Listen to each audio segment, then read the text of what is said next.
Hello, welcome to Keeping Up with Conspicuous. Welcome to another episode. We've got fabulous Peter Raymer on today, who is we've got a lot to cover today, but we're going to be talking all things dynamics, retail, AI. Of course, you can't speak about anything without talking about AI. So, we're talking all things dynamics, commerce, retail, AI, Peter's journey and his journey within RSM. So it's going to be a really interesting episode. If anyone's got any comments, feel free to add them as we go along, or we'll endeavor to answer them. But yes, welcome, Peter. Welcome to the podcast. Yeah, thank you so much for having me. I really appreciate it. It's always fun to be here. Yeah, no worries. Well, thank you very much. And I guess we'll start by going over your, the journey of Peter and your journey within RSM and how you got to where you are today. So I guess tell us about your progression and tell us about what you're doing at the moment.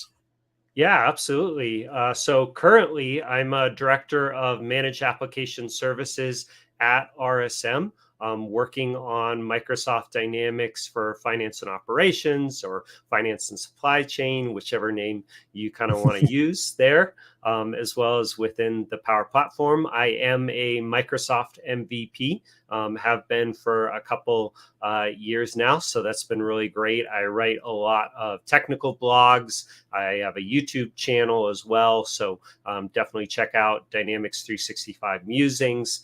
You'll learn a lot about technical development as well as some retail as well. So kind of getting into my journey, I actually graduated from the University of Colorado back in 2006. So I've actually been with RSM for 18 years now. Wow. And it's interesting, I actually got a degree, a bachelor's in electrical and computer engineering. So kind of a different story. My dad was actually an electrical engineer, and he really appreciated the problem solving skills that you learn through solving circuits. But that whole time I knew that I wanted to work with computers, with business, with computer programming. And so then out of school, I joined RSM. Enjoying working on AX, a much earlier version of AX. I've kind of progressed through those different versions. We've gotten to Dynamics 365 now. I actually worked on standard product development for our company for a good number of years. Earlier on in the product, there really were larger gaps. It made it harder for businesses to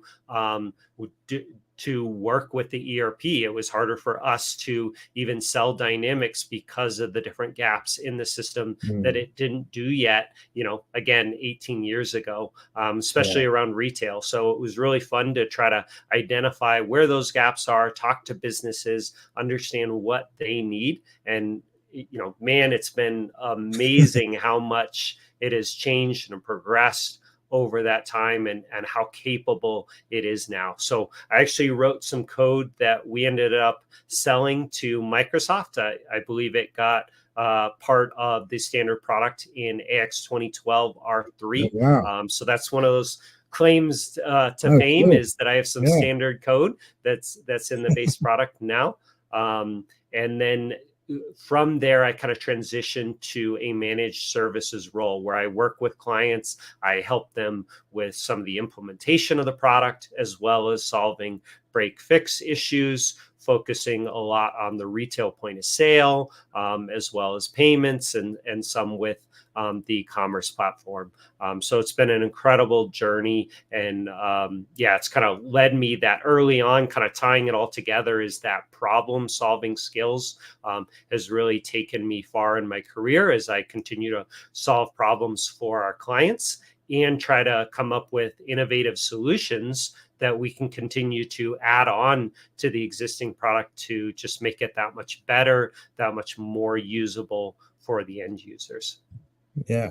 Oh, amazing. What a journey. I didn't know that actually. You had sort of written piece of code that's sort of there forever. That is a great claim to fame. So that's fantastic. And yeah, it is really interesting. I think I came into the market, I guess at the end of sort of AX. I think when I started recruiting in Dynamics, it was so just when AX 2012 was about. So I was like the back end of AX 2009 going to AX 2012.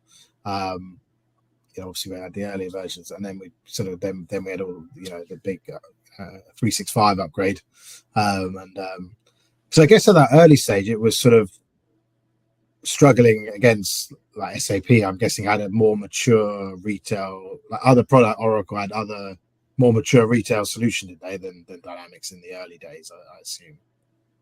Yeah, I think it's been interesting just to see how Microsoft has continued to advance to recognize what the needs are and adjust from there. I think really the D365 change was a huge architectural change from an ability to show the system in a browser was a huge shift from having to install a client, and just allowed them to then connect to the cloud and do a lot with what is now Dataverse, and that's positioned them so well for now some of the AI capabilities, and we can get into that as well. But I think Microsoft's been very smart, and even though it's been this long continuous journey, the steps that they've made have positioned the platform and then businesses to then take advantage of these new technology advancements as they come.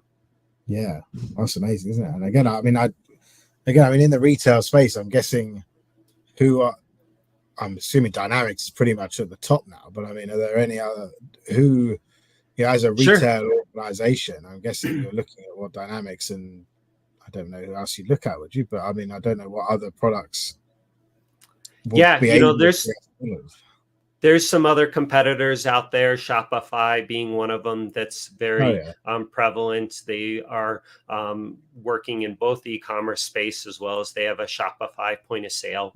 So that's been interesting. But I think it just goes to show what consumers are expecting around their shopping experience, right? We all want this buy online, pick up in store, or buy online, return to store, or any of these kind of combinations. We want pricing to be available across these different channels. We want to be able to go into a store and have them ship a product that maybe they don't have in stock to our home. Just all those combinations that some of the top retailers have been able to do, which means that we as a consumer are expecting it.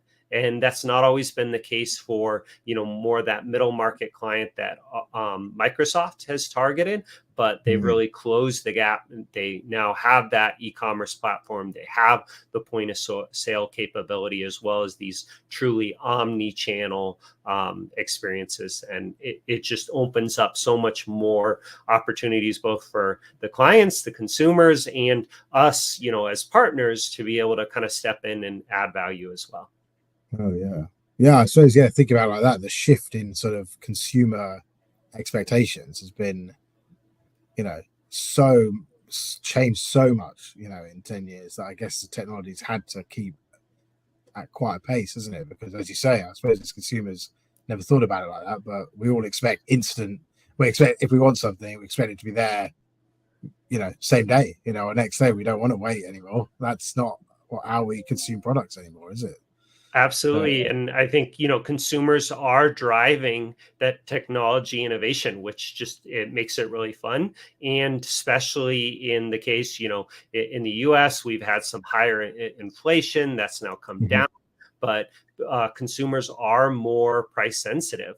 And so because of that, they are looking for, a good price. So, retailers are needing to offer a great experience along with that price. Maybe they can't always compete on that price, but there's other things that consumers look for. They look for a convenient shopping experience. Do you offer one-day shipping to my house? Do you offer some easy returns? Do you offer that shared discount experience of shopping online and in store? I don't want to be told that the price that I see on the online store is not available in the brick and mortar store. So there's just a lot of those expectations that become all the more important when the consumers are price sensitive, and you really need to be able to offer multiple areas of value to attract that consumer. And that's what's been fun about looking at some of the Microsoft features that they've continued to push out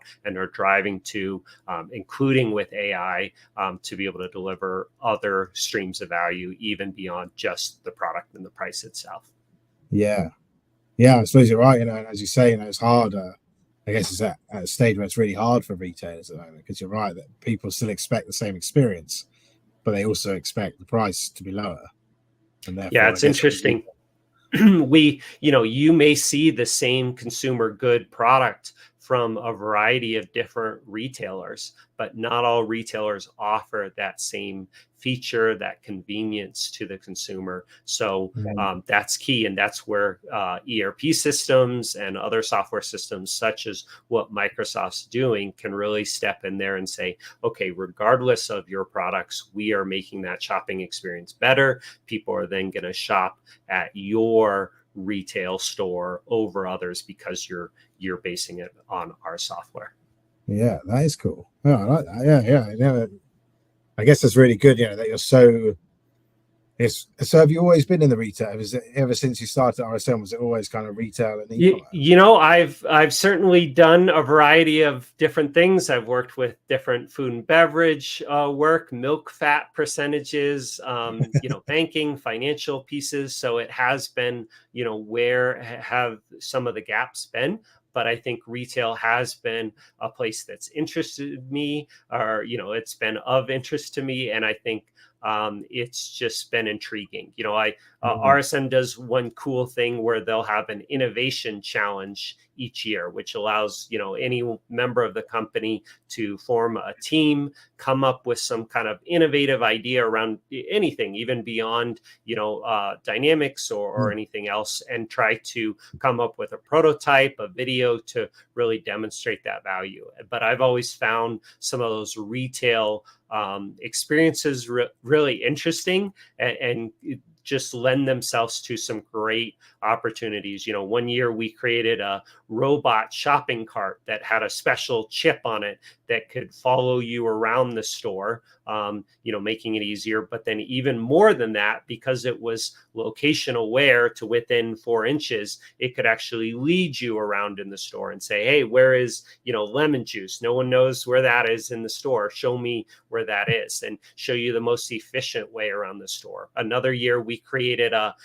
pickup lockbox that you could drive up to a lockbox and pull a product out. And, what we actually shared that idea before the pandemic, and it's been amazing how much that has actually been prevalent. Not always drive up now, but I think just again, those retail experiences around payments and shopping are just really intriguing, and have a lot of opportunities for growth and ways to do things differently.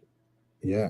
Oh, I love that. Yeah. And I think it's great that you've been so industry focused, because it's made you such an expert, it's led you to becoming MVP, because you're so, you are so knowledgeable in that space, and therefore can speak with such great knowledge to anyone in the retail space, because you understand what consumers want as well, so I think that's fantastic. Yeah, I think it's fun when you can. For me, I'm definitely a technical person. I like to code. A lot of the content that I've produced out there is technical in nature. And it's interesting to me what you learn technically, and how you can, when you add an industry lens to it, you can do some really incredible things. There's a NRF is a conference each year in New York, National Retail Federation. They have people come all over to demonstrate all kinds of different retail technology. Microsoft certainly has a prominent booth there as well. Well, we've kind of each year we've decked out Priority Bicycles, which is nearby in New York City, with some innovative technology, and invited people to come visit. And so we've added things like LED lights that light up behind a bike, and you use a power app to select which category of bike or brand or color or size, and it lights up the lights behind it using some Arduino microcontrollers and again, a power app. We've created RFID checkout where it's connected to Microsoft's point of sale. And so again, it's that's my encouragement, maybe going back to that career journey, is that you never quite know what industry knowledge, what technology knowledge that you gain over time might play out in an exciting way. We actually kind of through that had Microsoft visit that space, really enjoy what was done there. And they ended up recording a Microsoft Teams commercial out of Priority Bicycles that aired during the Super Bowl and the playoffs.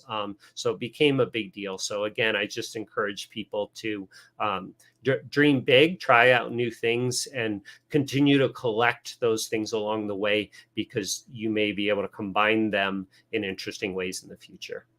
Oh yeah, that's really cool. Yeah, and because I guess the future of retail, again, you're going to know more than me, but I'm assuming we're going to drone phase fairly soon. I'm guessing that's the next thing consumers want, is it? To be dropped off something within an hour.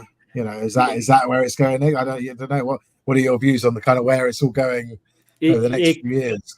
Yeah, it could be. There's lots of those options around. We want fast delivery. We want easy returns. But I think even more than that, it's okay, help me pick the product that's the best price. Show me where I should be buying from. Show me how I can pick a product that I'm going to really enjoy. And so I think Microsoft, as well as so many other companies, right, have invested heavily in AI. They are buying up real estate, building data centers, putting in lots of AI chips and models and data to be able to drive that AI future. And I think the challenge that we have is it's not something that can be done super quick. We have a fairly short, attention span when it comes to our retail or anything else in technology. We want it now. But again, I think this has been a longer journey. Microsoft's done a great job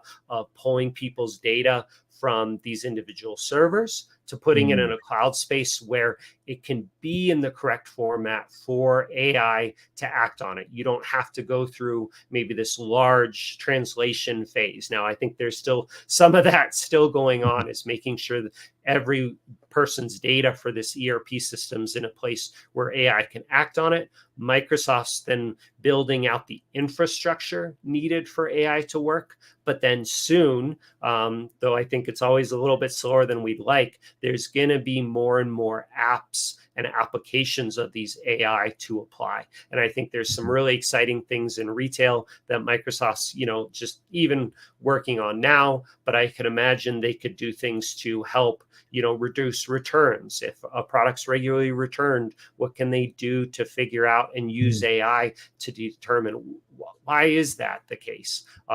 Or give suggestions based on the shopping habits that people have in a better way. I find it interesting, even there's voice assistants that frankly right now have not been all that useful, right? I have a whole bunch of different voice assistants around, but they're not quite where I'd want them to be. But I think with the advent of AI and that better understanding, there's a lot more connection that could be made there, where it will lend to convenient shopping, to smarter shopping of, hey, we noticed you ordered, this milk this long ago, and this is how typically long you use it. Or if we get into visual AI, it can see things that maybe I'm seeing and give added experience. So I think there's huge opportunities. There's certainly huge risks around that, privacy, et cetera, constraints. But we're, all of these companies are investing billions of dollars to position themselves for these problems and opportunities of the future. Yeah, I mean, it is amazing, isn't it, what it can do? I mean, I think because you can, I mean, here in the UK, they constantly, obviously see adverts all the time about, things that you can do with, take a photo of all the food in your fridge and it will tell you what you can make with it, things like that. Right. Or, take a picture of, a shirt on telly, it'll tell you where to buy it. It's just unbelievable. Yeah, absolutely. You're seeing on the phones right now. I take a picture, I tap it, show me where it is. I think there's a lot of visual AI capabilities that maybe are even the next step beyond this language. I want it to be able to say, oh, where are my keys? And it remembers last time I was looking at my keys, or how much milk do I have left? And it shows me the last time I opened the fridge and looked at my milk and said, oh, it's this much left. I think there's opportunities like that, as well as just even a lot more around the language piece. I think we've gone from AI, where it's a chat bot where I ask it specific questions and I'm reaching out to it, to agents and teams of agents where it's actually monitoring my work and proactively telling me things that maybe I need to know. In some ways, we already have some of that technology already. Spell check, even as we type, it's correcting what we say or highlighting what we say. But taking that to the next level and saying, hey, you just did this. Did you really mean to order pizza and have it pick up from that, that place 3 hours away? Probably not. So that there's a lot of those fun things, or even just playing games. I've seen some fun demos of people playing Minecraft and asking the AI, how do I build a sword? And it give those tips of, this is what you need to do. I just think, we're getting into that Iron Man type of stage where it's an interactive AI as well, an AI that can speak into our lives and not just wait for us to ask questions. Yeah, I get what you're saying as well. Yeah, with the sort of like the devices you speak to, it's still quite instructional, isn't it? Play me this song on Spotify, it does it, but it's probably less. Obviously, it will be soon, but it's probably less interactive, than it could be at the moment. And I think, yeah, you're talking about like, Jarvis, Iron Man in your home, telling you, giving you advice on everything, and you're just talking to it and it doing everything for you, and that's probably where it's all going. And it's And interesting as that's well just when going to companies. yeah, I think that's just going to make workers that much more productive in their Yeah. jobs, but also a better experience, just for consumers and what they do day to day. I just think, yeah, we're at that cusp of this Mm, productivity boom that everyone's waiting on. But I think it does take some time. And so I think companies right now can make sure that they are using software and ERP systems that are getting their data in the right mm, places for AI to use, that they should evaluate what they're doing manually on paper right now and say, hey, mm, if we're doing this on paper, this means that it's not data that AI can really utilize. And the AI really needs a certain amount of history to be able to have great inferences. And so that's where it's important for people now, even before these apps are fully developed and realize that they are putting themselves in a place, they're putting their data in a place for AI to really give them the benefits later. yeah, that's going to be. Yeah, I think that's probably going to be a limitation, isn't it, for most of these things? How good is the data? I mean, you've also got the limitation of how many data centers can the government build in various locations. That's also how much energy Right. is it all going to consume. Yeah, That's sort of a absolutely. serious. All those other problems, energy that you're reading out, about on the news. And so it's nice that they're focusing on those now. And then Mm, because it's of such large scale, since these apps, these benefits will help so many people, that's as a benefit for us as companies, as well as individual consumers, etc. It brings the price down where we can have this incredibly powerful thing, something that took literally millions and billions to develop, but we can mm, actually get at a much lower price as an individual. It's just yeah. phenomenal, those economics of scale. Yeah, no, that's fantastic, and that's great. I mean, I know we sort of talk about looking ahead to the future, and there's obviously we could talk about that for hours. But I think let's go going back to the present, and I think let's talk a little bit about what you've done, because obviously you've done some amazing things with Dynamics 365, and I think when we were talking before the podcast going out loud, we thought maybe you give some examples of challenges you've had with retail ERP implementations, and how either or you and RSM, or you and the Dynamics product managed to overcome them. I think that'd be really good, especially for anyone listening who's a retail organization who's either thinking of using Dynamics or anything like that, maybe Peter could give some examples, or you give some examples of, common problems that retailers might have and how Dynamics could help solve them. How you have solved them. Absolutely. Sure. Yeah. I think, one of the challenges is around payments, right? It's really important to be able to have a consistent payment provider across your website, your store, and your ERP system, because as a retailer, you typically authorize a credit card payment online, but then you don't actually charge them until you ship. And that shipping process really is coming out of your ERP system, your fulfillment center. And so that becomes a lot more challenging if you don't use a payment gateway or payment provider that can kind of support those different channels. Maybe you want to go back into a store, return something, have it do a charge back to your credit card, as opposed to, giving a gift card or a store credit. So payments is just a really important piece to think about, and a challenge that I think Dynamics solves well. They've got the Adyen payment connector, as well as, different third-party payment connectors that can work across those different channels.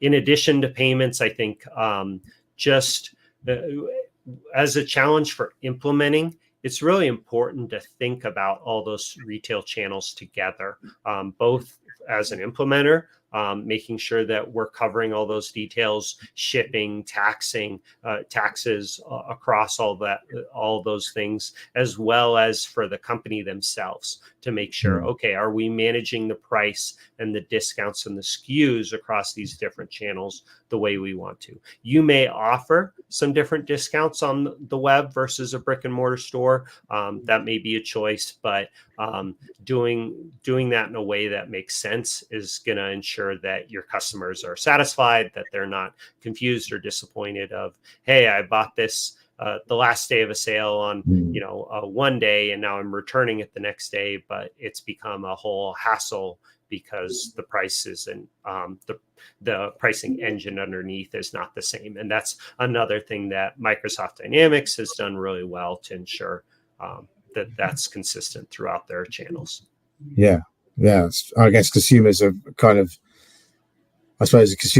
expected speed, haven't they? But I suppose they've also become increasingly fickle. So I suppose, if they have a bad experience, they probably won't use them again. So absolutely, that sort of loyalty to brands. Well, sometimes it is if they continue to do. I think consumers are super loyal when they continue to get a great experience, but they're very happy to. One bad experience can cost you a consumer very easily. Yeah. Do you want a consumer to just be I randomly chose them. Oh, well, I'll pick a different one next time. Do you want them to be a loyal purchaser or even an evangelist? You want them to say, wow, this experience was great. It was better than what I've seen somewhere else. Let me post on social media about this. And so really being able to provide that kind of experience is awesome. Of course, companies will be a quick copy, but that's okay. As other companies, it's important to be aware of what's out there and adjust to consumer demands and understand what's working well at this time. Yeah. Oh, perfect. Yeah, that sounds brilliant. Okay, great. And Peter is talking at Summit. I'm sure you speak at various conferences throughout the year, but maybe tell us a little bit about what you've got going on at Summit in San Antonio in a few weeks, and where people could come to see you. Absolutely. Yeah. So I am speaking at Community Summit, which is a Microsoft conference coming up here from October 13th through the 17th in San Antonio. I actually have 5 different sessions. I'm giving a Academy class, which is an 8-hour class on D365 F&O administration and development with Alex Meyer, another MVP. I think it's going to be a phenomenal class where we're going to deliver just years of experience really quickly, jam-packed in that 8 hours. So I definitely recommend you sign up. It should be really, really valuable. And then we're also, I'm speaking at a session around multi-threading and how you can create multi-threaded batch jobs within Dynamics 365, make them run even faster, which is really cool. And then with Nathan Klaus, I'm actually giving a tips and tricks session around all different kinds of X++ tips and tricks.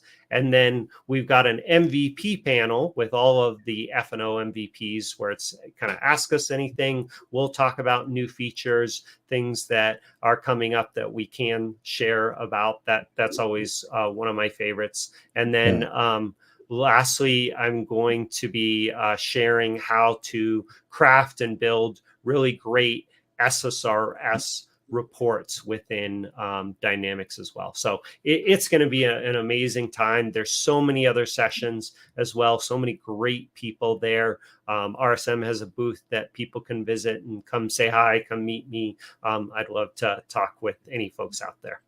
Yeah. Oh, perfect. Yeah, you'd be a busy man by the sounds of it. You're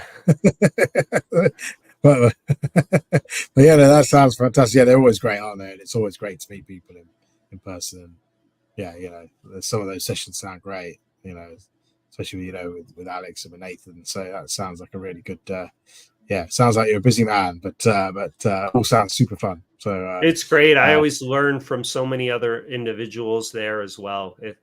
It's great time to connect and just build those synergies, right? That excitement around what people are doing. You come home going, oh, I can't wait to try out this or learn more about this and dive in. So I just love the energy boost that I have kind of coming out of those conferences.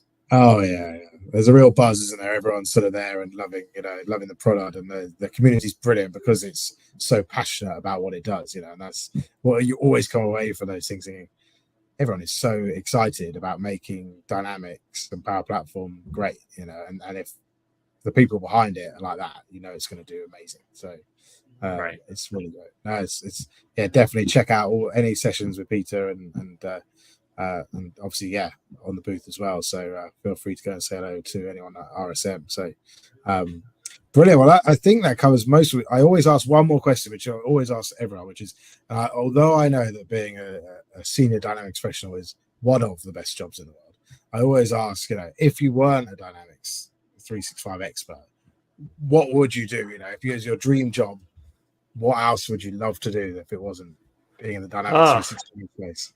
That's a great question, and that's so hard to say. I mean, I love technology, so I'd love to just get to play with some other technology devices, even more with AI, figure out what I could do in those spaces. I love my family. I would love to just continue to spend time with them. I think that's a great job. I also really enjoy running. I'm too old at this point to be a professional runner, but those are some of those other things that I'm really passionate about. So great question. Fantastic. Yeah. Oh, there you go. Well, I like running myself. So if you want to go for a run when we're in San Antonio, we'll go for absolutely a little run in the morning. That'd be great. Yep. Oh, fantastic. Well, thank you so much for coming on, Peter. It's brilliant to have you on. And really, I learned a lot, and I hope everyone listening did as well, because there's a lot to take in there, but some really good stuff. And definitely we'll put a link to all Peter's blogs, YouTube channel. And obviously as I say, if anyone listening who is attending Summit, make sure to go check out some of those sessions and workshops. So really glad to have you on. Thank you so much for coming on, and we'll see you in a few weeks, obviously. Sounds good. Thank you. Yeah.